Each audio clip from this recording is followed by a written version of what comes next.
My old boss used to say the great thing about standards is that there's so many of them to choose from.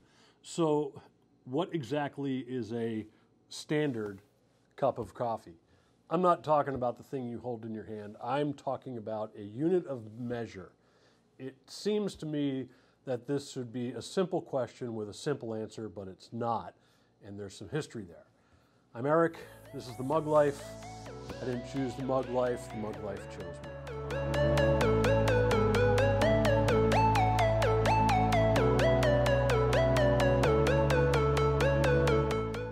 Is a cup of coffee. According to Wikipedia, a cup of coffee in the U.S. is usually 4 fluid ounces, brewed using 5 fluid ounces of water. Okay, so a cup is 4 ounces, but you use 5 ounces to brew it. That makes sense because the coffee and grounds in the filter will absorb a little bit of water. But wait, I'm not done. Apparently, different manufacturers use different measurements for a quote-unquote cup. Bunn, Capresso, Cuisinart, Krups, all 5 ounce. Bodum uses 5.7. Proctor Silex 4.6, and according to Technivorm, a cup is 4.2 ounces. And that's the brewers. If you go to the National Coffee Association website and look at how to brew coffee, they say 1 to 2 tablespoons of ground coffee for every 6 ounces of water. So why all the confusion?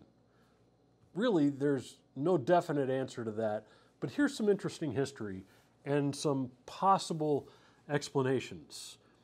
Some vintage recipes use measurements called a teacup.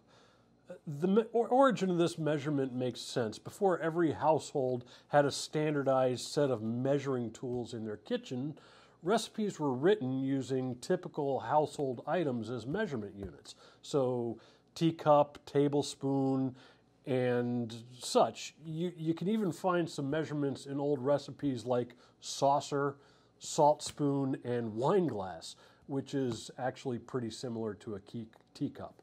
These are wildly inaccurate, but convenient because that's what people had available. Fast forward to the late 1800s and more cookbooks are being published, and the world is trying to standardize things. In the US, 1 standard measuring cup became 8 fluid ounces. But in coffee, the measurement's still pretty nebulous. Sometimes it's 4, sometimes it's 6. So why is that? I have no proof, but I have a theory. Marketing. A machine that makes more coffee is better, right? So if my machine can make 64 ounces of coffee, what's better? Saying it makes 8 cups or it makes 12 cups? 12 cups every time. Here's my recommendation. If you're going to brew amazing coffee at home, and you should, do what amazing cooks do. Measure by weight. Invest in a really simple scale that measures in grams, doesn't need to be crazy expensive, and remember this ratio, 60 to 1,000. That's 60 grams of coffee to 1,000 grams or milliliters or 1 liter of water. Why those numbers? Well, that's what we'll cover in the next Mug Life video. Until then, thanks for watching, and as always, keep serving the coffee people love.